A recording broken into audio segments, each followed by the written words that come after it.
শাশুড়ির কোমর ভেঙে ফেললেন মেয়ের জামাই, এমন একটি হৃদয় বিদারক ঘটনা ঘটে গেছে এই জায়গায়। দর্শক, বিস্তারিত জানতে চাইবো শাশুড়ির কাছ থেকে।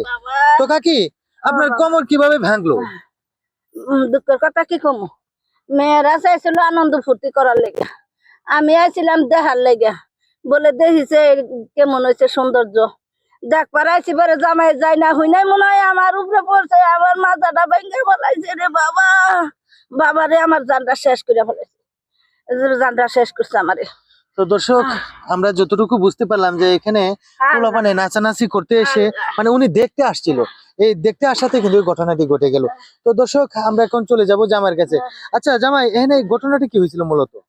ঘটনা কি হয়েছে আর কেমন কমু, শাশুড়ি মানে তো মা, মা মানে তো মাই। আমার এই শাশুড়ি মারে আমি বুঝাতেই পারতেছি না যে আমি আপনার উপরে ইচ্ছে করে পড়ি নাই কে। আর হেই কইতেছে জামাই তুমি ইচ্ছে করে উপরে উঠছো, উপরে উঠে তুমি কি করলা, মাজাটা ভাঙিয়া গেল। কথার মতো কথা, আমার বউ আমার বিশ্বাস করতেছে না। এই যে প্যান্ডেলের লোকজন আছে সবাই দেখছে যে আমি একটু নাচানাচি করে দেখতেছি, পোলা পারে হেন নাচানাচি করবো, কারোর কোন সমস্যা হয়, দিন শেষে দিন আমারই সমস্যা হয়ে গেল। আমি এখানে মানে পিছলে খাইয়া পড়ে গেছি আমার শাশুড়ির উপরে, আর শাশুড়ি করেছে আমি ইচ্ছে করে পড়ছি। তো দর্শক, আসলে এটা কিন্তু একটা ভুল বুঝাবুঝির মধ্যে কিন্তু হয়েছে ঘটনাটি। কিন্তু এখন আমরা চলে যাব মেয়ের কাছে। তো আপু, আপনার কি আশেপাশে ছিলেন না যখন এই ঘটনাটি ঘটেছিল? আচ্ছা, আশেপাশে থাকলে তোর হুট করে যেতে হয়ে গেছে অঘটনাটা, তার ধরতে পারতেছি না। তবে কি বলবো ভাই, লজ্জা শরমের কথা। আমার মা, আমার জামাই, মানে মান সম্মান থাকলো, কি বলবো ওদের বিষয়ে, আমি আসলে আমার মাথা খেলতেছে না। সমাজে মুখ দেখাইতে পারবো বলে মনে হয় না। আমি একজন ব্যক্তি, ঠিক আছে, আমি যে কেমনে পড়ে গেছি, 1 সেকেন্ডের ভিতর পড়ে গেছি। আর এই জিনিসটা কাউরে আমি বুঝতে পারতেছি না, আমি কিভাবে কথা বলবো। মানে আমি তো আমার মায়ের চোখে দেখি, কিন্তু মা এই জিনিসটা বোঝার চেষ্টা করতেছে না। ভাই, মায়ের চোখে দেখলে তোমার সে ডানে বামে ছায়া দেয়া যায়, পিছনে কি আছে সামনে কি আছে, ওরকম ভাবে চলতে হয় না। কিন্তু এই লোকটাকে চোখ নাই, আশেপাশে দেখবো না, এখানে বাচ্চা আছে না, বুড়ি আছে, মা আছে না, ভাবি আছে, দেখা দরকার ছিল না। এভাবে মানুষ পাগল হয়ে যায়। এত বড় স্টেজ দেখে মাথা ঠিক না, আমার মনে হয় ওর মাথা শেষ হয়ে গেছে। স্টেজে এই কাজ করতেছিলাম, তো এর মধ্যে পোলাপানে নাচানাচি করতেছে, এর মধ্যে মনে করেন এই নামার মধ্যেই মনে করে আগে আসেন, আপনার কথা আমি নামার মধ্যে মনে স্লিপ আগে আসেন। হ্যাঁ, বলেন।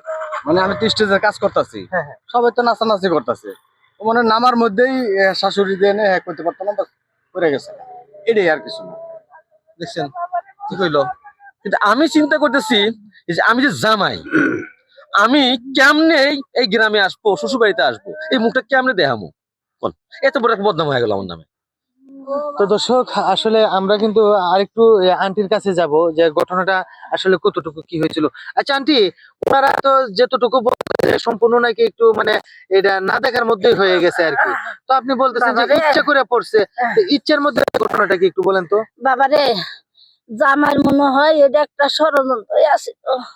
চোখ মুখের দিকে তাকাইলে তো বাজান বোঝা যায় কার নমুনা কিরকম। এইটা মনে করে মনে হয় আমার উপরেটা পড়ছে এরকম করে রে বাবা। তো দর্শক, আসলে আমাদের এই ভিডিওটা বানানোর উদ্দেশ্য ছিল একটু মানে বিনোদনের জন্য। আসলে শাশুড়ি হলো মায়ের মতো, মায়ের সাথে কখনো এই ধরনের বেয়াদবি করা যায় না। তো এখানে পোলাপানে খেলাধুলা করতেছিল, একটু ডান্স করতেছিল, সেই খেয়ালেই কিন্তু জামাইও এখানে নাচানাচি করতে গিয়ে শাশুড়ির উপরে পড়ে গেছিল। তো দর্শক, যদি এই ধরনের বিনোদন আপনাদের কাছে ভালো লেগে থাকে, তাহলে অবশ্যই লাইক কমেন্ট শেয়ার করে আমাদের পাশে থাকবেন। ধন্যবাদ সবাইকে।